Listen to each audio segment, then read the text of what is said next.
رب لا تذرني فردا وأنت خير الوارثين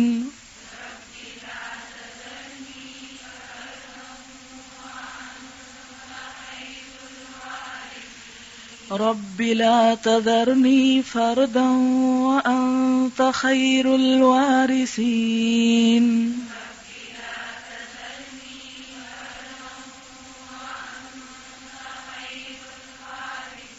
رب لا تذرني فردا وأنت خير الوارثين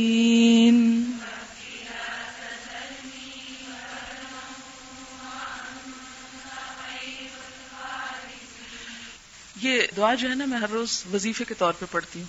وظیفے سے مراد یہ ہے کہ کئی دفعہ پڑھتی ہوں, میرے روز کے معمول میں شامل ہے. اور یہ دعا کی بیسیکلی تو یہ کانسیپٹ کہ اولاد میں کوئی وارث ہو, یعنی بے اولاد لوگ پڑھتے ہیں اس کو نا, رب لا تذرنی فردن. لیکن میں پڑھتی ہوں کہ یا اللہ جو کام میں نے شروع کیا ہے یہ میری موت سے ختم نہ ہو جائے بلکہ اس کے وارث پیدا کر دینا. آپ سب کے لیے نیت کر کے پڑھتی ہوں کہ شاید آپ کو تو نہیں پتا ہوگا لیکن میں اس نیت سے کہ یا رب جو کام شروع ہوا ہے اور جس کا بیڑا اٹھایا ہے یہ ایسا نہ ہو کہ ہم دنیا سے جائیں اور پھر کتاب بند ہو جائے.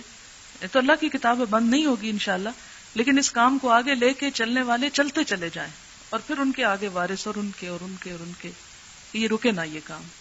تو عموماً یہ دعا دی جاتی ہے ان کو جن کے بچے نہیں ہوتے. یہ حضرت زکریا علیہ السلام کی شاید دعا ہے, انہوں نے کہا تھا کہ رب لا تذرنی فردا وانت خیر الوارثین. تو آپ بچوں کے لیے بھی پڑھ سکتے ہیں اور دینی بچوں کے لیے بھی پڑھ سکتے ہیں.